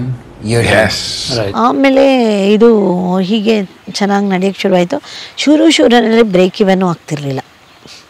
25,000 ರೂಪಾಯಿ ನಾವು ಇದಕ್ಕೆ ಬಾಡಿಗೆ ಕೊಡಬೇಕಾಗಿರೋದು ರಿಲಯನ್ಸ್ ಮನಿ ಇದಕ್ಕೆ. ಅಲ್ಲಿ ಫಸ್ಟು ಅವನಿಗೆ ಪಾಪ ನಿತಿನ್ಗೆ 25,000 ಕೊಡೋಕ್ಕಾಗ್ತಿರ್ಲಿಲ್ಲ, ಬ್ರೇಕ್ ಇವನ್ ಆಗ್ತಿರ್ಲಿಲ್ಲ. ಬಟ್ ನಮ್ಮ ಹಸ್ಬೆಂಡು ಪಾಪ ಗೊತ್ತಾ ಫುಲ್ಲವರು ಹಿ ಸಪೋರ್ಟೆಡ್ ದೆಮ್. ಓಕೆ, ಆ ಟೈಮಲ್ಲಿ ಅವ್ರು ಇಂಟೆಲಿಜೆನ್ಸ್ ಹೇಗೆ ಯೂಸ್ ಮಾಡಿದ್ರು ಅಂದರೆ, ಆ ಇಂಟೀರಿಯರ್ಸ್ ಮಾಡೋದಕ್ಕೆ ಆ ಆಫೀಸ್ಗೆ ಪ್ರಕಾಶ್ ದುಡ್ಡು ಕೊಟ್ಟಿದ್ರು. ಅವರು 10 ಲಕ್ಷ ಕೊಟ್ಟಿದ್ರು. ಅವ್ರು ಒಂದೇ ಸಮಯ ಇವನನ್ನು ನಂಗೆ ದುಡ್ಡು ವಾಪಸ್ ಬೇಕು ಅಂತ ಕೇಳೋಕ್ಕೆ ಶುರು ಮಾಡಿದ್ರು. ಆಮೇಲೆ ನಮ್ಮ ಹಸ್ಬೆಂಡ್ ಏನು ಮಾಡಿದ್ರು ಅಂದರೆ ಕೊಟ್ಬಿಟ್ಟು ಅವರನ್ನು ಪಾರ್ಟ್ನರ್ಶಿಪ್ಪಿಂದ ತೆಗೆದುಬಿಟ್ರು. ಅಷ್ಟು ದುಡ್ಡು ಅವ್ರು ವಾಪಸ್ ಕೊಟ್ಬಿಟ್ರು. ಅವ್ರು ಒಂದೇ ಸಮ ದುಡ್ಡು ಮಾಡೋಕ್ಕೆ ಶುರು ಮಾಡಿದ್ರು. ಇವನಿಗೊಂಥರ ನೈಟ್ ಮೇರ್ ಆದಾಗಾಯಿತು ನಿತಿನ್ಗೆ. ಆಮೇಲೆ ಅವ್ರಿಗೇನೋ ಅರ್ಜೆಂಟ್ ಇತ್ತೋ ಏನೋ, ಆಮೇಲೆ ದುಡ್ಡು ವಾಪಸ್ ಕೊಟ್ಬಿಟ್ರು. ಅದು ಕೊಟ್ಟಾದ್ಮೇಲೆ ಏನಾಯ್ತು ಅಂತ ಹೇಳಿದ್ರೆ, ಇವರೇ ಆದ್ರ ಅಲ್ಲಿ ಯಾರು ಪಾರ್ಟ್ನರ್ಶಿಪ್ ಇಲ್ವಾ. ಆಮೇಲೆ ಇದು ಪ್ರಾಫಿಟಬಲ್ ಆಗಿ ನಡ್ಕೊಳ್ಳೋಕೆ ಶುರು ಮಾಡ್ತು V12 ಇದು ರಿಲಯನ್ಸ್ ಮನಿಗೆ ಹೋಯ್ತು. ಆ ಟೈಮಲ್ಲಿ ಅದಕ್ಕಿಂತ ಮುಂಚೆನೇ ನಾನು ಸೀಮನ್ ಬಗ್ಗೆ ಹೇಳಿದೆ. ಸೀಮಾ ನನ್ನ ಸೊಸೆ ಅವಳ ಬಗ್ಗೆ ಹೇಳಿದೆ. ಅವಳೊಂದು 2 months 3 months ಏನೋ ಡೈಲಮಲ್ಲಿ ಇದ್ಲು. ಆಮೇಲೆ ಶಿ ಗಾಟ್ ಇಂಟು ಇದು ಡೆಕ್ಕನ್ ಏರ್ವೇಸಲ್ಲಿ ಅವಳಿಗೆ ಏರ್ ಹೋಸ್ಟೆಸ್ ಕೆಲಸ ಸಿಕ್ತು. ಶಿ ವೆಂಟ್ ದೇರ್, ಬಟ್ ಇವ್ರ ಫ್ರೆಂಡ್ಶಿಪ್ ಕಂಟಿನ್ಯೂ ಆಯಿತು. ಆಮೇಲೆ ಅವಳು ಹಾಗೇನೆ ಮಾಡ್ತಾ ಸಿಂಗಪೂರ್ ಏರ್ಲೈನ್ಸಲ್ಲಿ ಏರ್ ಹೋಸ್ಟೆಸ್ ಪೋಸ್ಟ್ ಸಿಕ್ತು. ಅವಳು ಸಿಂಗಪೂರ್ ಏರ್ಲೈನ್ಸ್ಗೆ ಹೋದ್ಲು. ಅಲ್ಲಿ ಹೋಗಿ ಅವಳು ಮನೆ ಮಾಡ್ಕೊಂಡಿದ್ಲು. ಇವನು ಅವಾಗ ಹೋಗ್ತಾ ಇರೋನು. Was working in Singapore, and the reason I came back to India was because of my husband. ದೊಡ್ಡವರು ರಿಲಯನ್ಸ್ ಮನಿಯ ಫ್ರಾಂಚೈಸಿ ತಗೊಂಡ್ರು, ಚಿಕ್ಕವರು V12 ತಗೊಂಡ್ರು. ಸೊ ಎರಡು ಚೆನ್ನಾಗಿ ನಡೀತಿತ್ತು. ಬಟ್ ಈಗ ಟಾಪಸ್ ಇನ್ ಇಂಡಿಯಾ. ಬಟ್ ಪ್ರಾರಂಭದಲ್ಲೇ ದುಡ್ಡು ಬಂದ್ಬಿಡ್ತಾ? ಯಾಕಂದ್ರೆ ಒಂದು ಬಿಸ್ನೆಸ್ ಶುರು ಮಾಡಿದ್ಮೇಲೆ ಡೌನ್ ಇರುತ್ತಂತೆ, ಅಪ್ ಇರುತ್ತಂತೆ, ಅದೇನೋ ಹೇಳ್ತಾರೆ. ಸೊ ಹೇಗೆ ಮ್ಯಾನೇಜ್ ಮಾಡೋದು ಚಿಕ್ಕ ಹುಡುಗರು? ಅಲ್ಲ ಏನಾಯಿತು ಅಂತ ಹೇಳಿದ್ರೆ, ಫಸ್ಟು ಸ್ಟಾರ್ಟ್ ಮಾಡಿದಾಗ ಅಫ್ಕೋರ್ಸ್ ಡೌನ್ ಇತ್ತು. ಯಾಕೆ ಅಂತ ಹೇಳಿದ್ರೆ ತುಂಬ ಕಷ್ಟ ಆಯಿತು ಅವನಿಗೆ. ಒಂಥರ ಆಗುತ್ತೋ ಇಲ್ವೋ ಒಂಥರ ಇದು ಬಾಡಿಗೆ ಕಟ್ಟೋಕ್ಕಾಗ್ತಾ ಇರಲಿಲ್ಲ. ಆ ಟೈಮಲ್ಲಿ ಸಂಬಡಿ ಶುಡ್ ಸಪೋರ್ಟ್. ಇಲ್ಲ ಅಂತ ಹೇಳಿದ್ರೆ ಈಗ ಎಲ್ಲರೂ ಅದಕ್ಕೇನೆ ಪೇರೆಂಟ್ಸ್ ಸಪೋರ್ಟ್ ಇದ್ದರೆ ತುಂಬಾ ಅಚೀವ್ ಮಾಡಬೇಕು ಮಕ್ಕಳಿಗೆ. ಅದು ಪ್ರಾಪರ್ ಟೈಮಲ್ಲಿ ಮಾಡಬೇಕು, ಹೇಗೆ ಮಾಡಬೇಕು ಅಂತ. ಆಮೇಲೆ ನಮ್ಮ ಹಸ್ಬೆಂಡ್ ಸಪೋರ್ಟ್ ಮಾಡ್ತಾ ಬಂದರು. ಆಮೇಲೆ ಅವ್ನು ಫಸ್ಟ್ ಕಾರು ಟಾಟಾ ಸಿಯಾರ. ನಾನು I was against buying him car. Okay, ಬೇಡ ಕಣೋ, ಎಲ್ಲರೂ ಸಾಲಾಗಿಲ್ಲ ಆಗಿಬಿಟ್ರೆ ಕಷ್ಟ, ನೀನು ಕಾರ್ ತೊಗೋಬೇಡ ಇಲ್ಲ ಅಂದ. ಆಮೇಲೆ ಅವರಪ್ಪ ತೆಗೆಸ್ಕೊಟ್ರು ಟಾಟಾ ಸಿಯಾರನ್ನು. ಬೈಕಲ್ಲಿ ಓಡಾಡ್ತಾ ಇದ್ದ ಬೈಕಲ್ಲಿ. ಅಂದರೆ ಅವಾಗ ಇನ್ನು ಕಾಲೇಜ್ ಡೇಸಲ್ಲಿದ್ದಾಗ ಒಂಥರ. ಈಗ ಇದು ಸ್ಟಾರ್ಟ್ ಆಗ್ತಿದ್ದಾಗೇ 24/7 ಇದು ಡೈಲಮ್ ಸ್ಟಾರ್ಟ್ ಆಗ್ತಿದ್ದಾಗೇ ಈ ಪರ್ಚೇಸ್ ಕಾರ್ ಇದು ಟಾಟಾ ಸಿಯಾರ. ಬಟ್ ಅವಾಗ ನಾನು ಎಗೇನೆಸ್ಟ್ ಇದೆ, ಇದಕ್ಕೆ ಬೇಡ. ನಾವೊಂಥರ ಬ್ರಾಹ್ಮಣರ ಮೆಂಟಾಲಿಟಿ. ಬಟ್ ನಿಮ್ಮ ಯಜಮಾನರು ಎಂಟರ್ಪ್ರೈಸಿಂಗು ಮತ್ತು ಸಿಕ್ಕಾಬಿಟ್ಟೆ ವೆರಿ ಇಂಟೆಲಿಜೆಂಟ್. ಬೇರೆಯವರು ಹಿ ಹ್ಯಾಸ್ ಗಾನ್ ಲೈಕ್ ಇಷ್ಟು ಹೆಲ್ಪ್ ಮಾಡಿದ್ದಾರೆ ಜನಕ್ಕೆ ಅಂದರೆ ನೀವು ನಂಬಕ್ಕೆ ಸಾಧ್ಯ ಇಲ್ಲ. ಅಷ್ಟು ಅವರು ಬ್ಯಾಂಕ್ನ ವರ್ಕನ್ನ ಅವರು ಬ್ಯಾಂಕಿನ ಪವರನ್ನು ಯೂಸ್ ಮಾಡಿಕೊಂಡು ಸಿಕ್ಕಾಪಟ್ಟೆ ಜನಕ್ಕೆ ಹೆಲ್ಪ್ ಮಾಡಿದ್ದಾರೆ. ಹಾಸನ ಹತ್ರ ಒಂದು ಹಳ್ಳಿ ಹೆರ್ಗು, ಅವಾಗ ಅವರು ಫಸ್ಟ್ ಮ್ಯಾನೇಜರಾಗಿ ಹೋಗಿದ್ದ ಜಾಗ ಹೆರ್ಗು. ಆ ಜಾಗದಲ್ಲಿ ಅವರು ಹೋದಾಗ ಎಷ್ಟು ಪಾವರ್ಟಿ ಇತ್ತಂತೆ ಅಂದರೆ ಅಲ್ಲಿ ರಾಗಿ ತೊಗೊಳಕ್ಕೆ ಜನಗಳ ಹತ್ರ ದುಡ್ಡಿರಲಿಲ್ಲ. ಅದೊಂದು ಸಣ್ಣ ಹಳ್ಳಿ. ಆ ಹಳ್ಳಿನಲ್ಲಿ ಇವರು ಹೋಗ್ಬಿಟ್ಟು ಇವರು ಎಲ್ಲರಿಗೂ ಅದೇನೋ ಹೇಳ್ತಾರೆ, ಅವರು ಎಲ್ಲರಿಗೂ ಬೋರ್ವೆಲ್ಗಳು ಪ್ರೊವೈಡ್ ಮಾಡಿ ಅದೇನೋ ಒಂದು ಸ್ಪೆಷಲ್ ಸ್ಕೀಮ್ ತಂದು ಬ್ಯಾಂಕಿಂದ ಎಲ್ಲ ಮಾಡಿ ಕಡೆಗೆ ಅಲ್ಲಿ ಏನಾಯಿತು, ಅವ್ರಿಗೆ ಸಿಕ್ಕಾಬಟ್ಟೆ ಜನಗಳಿಗೆ ಹೆಲ್ಪ್ ಆಗೋಯ್ತದು. ಅವರು ಯಾವುದೋ ಸ್ಕೀಮ್ ತಂದಿದ್ದು.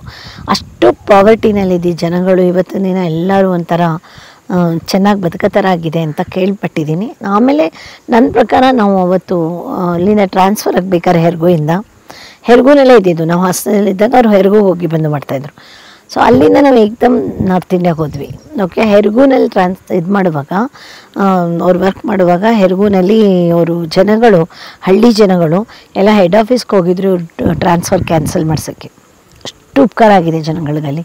ಆಮೇಲೆ ಅಲ್ಲಿಂದ ನಾವು ನಾರ್ತ್ ಇಂಡಿಯಾಗೆ ಹೋದ್ವಿ. ನಾರ್ತ್ ಇಂಡಿಯಾಗೆ ಹೋದರೆ ಅಲ್ಲೂ ರೂರಲ್ ಏರಿಯಾನೇ, ಸಾಮ್ಲಿ ಅಂತ ಒಂದು ಊರಲ್ಲಿ ಸಿಕ್ತು. ಅಲ್ಲವ್ರಿಗೆ he got that best manager award for entire rural north India rural ಇದಕ್ಕೆ. ಆಮೇಲೆ ಅಲ್ಲಿಂದ ಬಂದು ನಾವು ಇಲ್ಲಿ ಬಂದು ಅಶೋಕ ಪಿಲ್ಲರ್ ಕೆನರಾ ಬ್ಯಾಂಕು ತೀರಾ ಲೋ ಲೆವೆಲಲ್ಲಿ ಇದ್ದಿದ್ದನ್ನು ಈ ಬ್ರಾಟ್ ಇಟ್ ಇಂಟು ಸೂಪರ್ ಏನೋ ಲೆವೆಲ್ಗೆ ತಂದರು. Very hard worker. ಆಮೇಲೆ ಅವ್ರ ಬಿಸ್ನೆಸ್ ಕೆರಿಯರಲ್ಲಿ ಬೇಕಾದಷ್ಟು ಜನಕ್ಕೆ ಅವ್ರು ಹೆಲ್ಪ್ ಮಾಡಿದ್ದಾರೆ. ನಂಗೆ ಒಂದೊಂದು ಸತಿ ಅವ್ರದ್ದು ಆ ಗುಣನೇ ನನ್ನ ಮಕ್ಕಳುಗಳನ್ನ ಇವತ್ತಿನ ದಿನ ಈ ಲೆವೆಲ್ಗೆ ತರಕ್ಕೆ ಕಾರಣನೇನೋ ಅನಿಸುತ್ತೆ. ನಾವೆಲ್ಲೋ ಉಪಕಾರ ಮಾಡಿದ್ರೆ ಎಲ್ಲೋ ದೇವ್ರು ನಮ್ಗೆ ಸಹಾಯ ಮಾಡ್ತಾರೆ. ಸೊ ಬಾಡಿಗೆ ಕಟ್ಟೋಕ್ಕೂ ಕಾಸು ಇರ್ತಿರ್ಲಿಲ್ಲ ನಿತಿನ್ ಅವ್ರ ಹತ್ರ? ಇರಲಿಲ್ಲ. ಆಮೇಲೆ ಲೈಕ್ ಇವ್ರು ಹೆಲ್ಪ್ ಮಾಡಿದ್ರು ನಮ್ಮ ಹಸ್ಬೆಂಡು. ಆಮೇಲೆ ಆ ಟೈಮಲ್ಲಿ ನಾನು ಹೇಳಿದೆ ಪ್ರಕಾಶ್ನ ಇದರಿಂದ ಹೋದರು. ಪ್ರಕಾಶ್ 10 ಲಕ್ಷ ತೊಗೊಂಡೋದ್ರು. 10 ಲಕ್ಷ ತೊಗೊಂಡು ಹೊಟ್ಟೋದ್ರು. ಆಮೇಲೆ ಈಗ ಸೀಮಾ ವೆಂಟು ಸಿಂಗಪೂರಲ್ಲಿ ಅವಳಿಗೆ ಸಿಂಗಪೂರ್ ಏರ್ಲೈನ್ಸಲ್ಲಿ ನನ್ನ ಸೊಸೆಗೆ ಏರ್ ಹೋಸ್ಟೆಸ್ ಕೆಲಸ ಸಿಕ್ತು.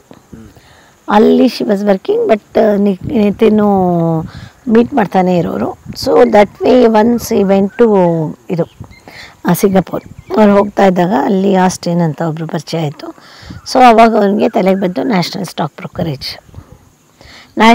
ಬ್ರೋಕರೇಜ್ಗೆ ಡಿಪಾಸಿಟು 1,50,00,000 ಆ ಟೈಮಲ್ಲಿ. ನ್ಯಾಷನಲ್ ಸ್ಟಾಕ್ ಬ್ರೋಕರೇಜ್ ಇವ್ರದೇ ಒಂದು ಸ್ಟಾಕ್ ಬ್ರೋಕರೇಜ್ ಅಲ್ಲ ನ್ಯಾಷನಲ್ ಸ್ಟಾಕ್ ಎಕ್ಸ್ಚೇಂಜಲ್ಲಿ NSE-ನಲ್ಲಿ ರಿಜಿಸ್ಟರ್ ಮಾಡ್ಕೋಬೇಕಾದ್ರೆ 1.5 ಕೋಟಿ ಕೊಡಬೇಕು. ರಿಜಿಸ್ಟರ್ ಮಾಡ್ಕೊಳ್ಳೋದು ಆಸ್ ವಾಟ್? ಸ್ಟಾಕ್ ಬ್ರೋಕರ್ಸ್ ಅಂತ. ಸ್ಟಾಕ್ ಬ್ರೋಕರ್ಸ್ ಲೈಕ್ ರಿಲಯನ್ಸ್ ಮನಿ. ರಿಲಯನ್ಸ್ ಮನಿ ಇವ್ರದೇ ಓನ್ ಸ್ಟಾಕ್ ಬ್ರೋಕರೇಜ್ನ ಝೆರೋದಾ ಹೇಗೆ ಬಂತು ಅಂತ ಹೇಳಿದ್ರೆ, ಝೆರೋದಾಗೆ ಆ್ಯಕ್ಚುಲಿ ಅವನು ಮನೇಲೇ ಕೂತ್ಕೊಂಡು ಇದು ಮಾಡ್ತಾ ಇದ್ದ, ಟ್ರೇಡಿಂಗ್ ಮಾಡೋನು. ಆ ಟೈಮಲ್ಲಿ ಅವನು ಒಂದು ದಿನ ಹುಡುಕ್ತಾ ಇದ್ದ ಹೆಸರಿಗೆ ಏನು ಹೆಸರಿಡಬೇಕು ಅಂತ. ಆಮೇಲೆ ಒಂದು ದಿನ ನನಗೆ ಕರೆದ, ಅಮ್ಮ ನನಗೊಂದು ಹೆಸರು, ನಾನೇ ಫಸ್ಟ್ ಪರ್ಸನ್ನು ಝೆರೋದಾ ಹೆಸರು ಕೇಳಿದ್ದು. ಆಮೇಲೆ ಅಮ್ಮ ನಂಗೊಂದು ಹೆಸರು ಬಂದಿದೆ ಝೆರೋದಾ ಅಂತ. ಇಲ್ಲ ಏನು ಇದು ರೋದಾ ಅಂತ ನಾ ಹೇಳಿದೆ, ಏನಿದು ರೋದಾ ಅಂತ ಏನು ಚೆನ್ನಾಗಿಲ್ಲ ಕಣೋ ಅಂದೆ. ಅದಕ್ಕೆ ಇಲ್ಲಮ್ಮ ನೋಡು, ಇದು ಝೆರೋದಾ ಅಂದರೆ ಝೀರೋ ಬ್ಯಾರಿಯರ್ ಫಾರ್ ಗ್ರೋತ್ ಅಂತ ಹೇಳ್ದೆ. ಏನು ಮೇಡಮ್? Zero barrier. ರೋದಾ ಅಂದರೆ ನೋ ಬ್ಯಾರಿಯರ್ ಅಂತೆ. ಓಕೆ. ಝೆರೋದಾ ಅಂದರೆ ಝೀರೋ ಬ್ಯಾರಿಯರ್ ಫಾರ್ ಗ್ರೋತ್ ಎಷ್ಟು ಬೇಕಾದ್ರೆ ಆಗ್ಬೋದು. ಅದಕ್ಕೆ ದೇರ್ ಇಸ್ ನೋ ಅಡೆತಡೆ. ಸೊ ನಿಮ್ಮ ಬೆಳವಣಿಗೆಗೆ ಅಡೆತಡೆಯೇ ಇಲ್ಲ ಇಲ್ಲಿ. ಅಡೆತಡೆನೇ ಇಲ್ಲ ಅಂತ. That is ಝೆರೋದಾ. ಝೀರೋ ಇದೆ ಅದರಲ್ಲಿ. ಝೆರೋದಾ. We want to be able to take this 5 million Indians investing to say 10-20 million Indians. Zero barrier. ಆಮೇಲೆ ಅವನ ತಲೆಗೆ ದೇವರು ಕೊಟ್ಟ ಝೀರೋ ಬ್ರೋಕರೇಜ್ ತಗೊಂಡು ಬರೋಕ್ಕೆ. ಸೊ ವಾಟ್ ಇಸ್ ಝೀರೋ ಅಂದ್ರೆ ಈಗ ಒಂದು ಯಾವುದೋ ಸ್ಟಾಕ್ ಬ್ರೋಕರ್ ಹತ್ರ ಶೇರ್ ಟ್ರೇಡಿಂಗ್ ಮಾಡ್ತಿದ್ರೆ ಅವ್ರು ಬ್ರೋಕರೇಜ್ ಕೊಡೋಕ್ಕಿತ್ತು ಮೊದಲು, ಕರೆಕ್ಟ್? ಎಲ್ಲರಿಗೂ ಈಗಲೂ ಕೊಡ್ಬೇಕು ನೀವು. ಓಕೆ. ಲೈಕ್ ಈಗಲೂ ಕೊಡ್ಬೇಕು. ಝೆರೋದಾದಲ್ಲಿ ಎಕ್ಸೆಪ್ಷನ್.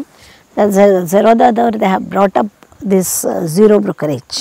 ಅವ್ರಿಗೆ ಹೇಗೆ ವರ್ಕೌಟ್ ಆಗುತ್ತೆ ಅಂದರೆ ಪರ್ ಟ್ರೇಡ್ ಥರ 20 ರೂಪೀಸ್ ತೊಗೋತಾರೆ ಅವರು. ಒನ್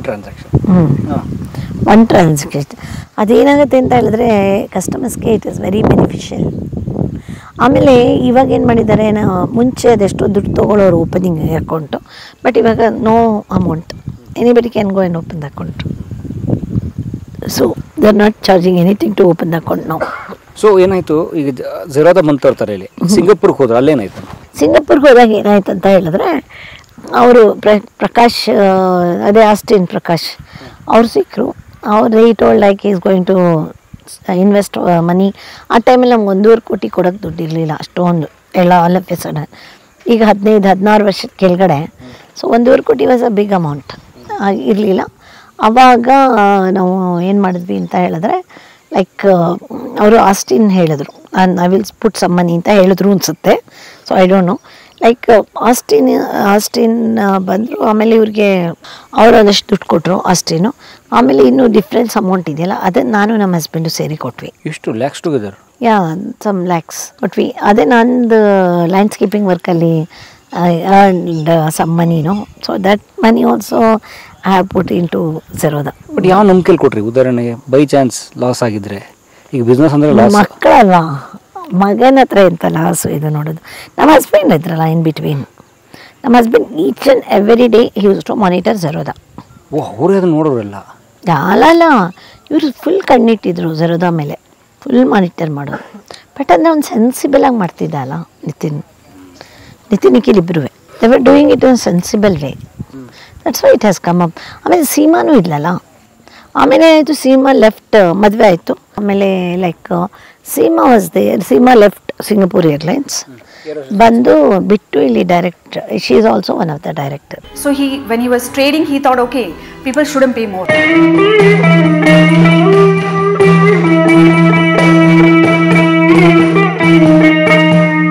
ಕಲಾ ಮಾಧ್ಯಮದ ಎಲ್ಲಾ ಎಪಿಸೋಡುಗಳು ನಿಮಗೆ ಸಿಗಬೇಕು ಅಂತಂದ್ರೆ ಕಲಾ ಮಾಧ್ಯಮ ಯೂಟ್ಯೂಬ್ ಚಾನೆಲ್ನ ಸಬ್ಸ್ಕ್ರೈಬ್ ಮಾಡಿ, ಬೆಲ್ ಐಕಾನ್ನ ಕ್ಲಿಕ್ ಮಾಡಿ, ತಪ್ಪದೇ ಮಾಡಿ. ಸ್ನೇಹಿತರೆ, ಕಲಾ ಮಾಧ್ಯಮದ ಎಲ್ಲ ಸಂದರ್ಶನಗಳನ್ನ ನೀವೀಗ ಓದಬಹುದು.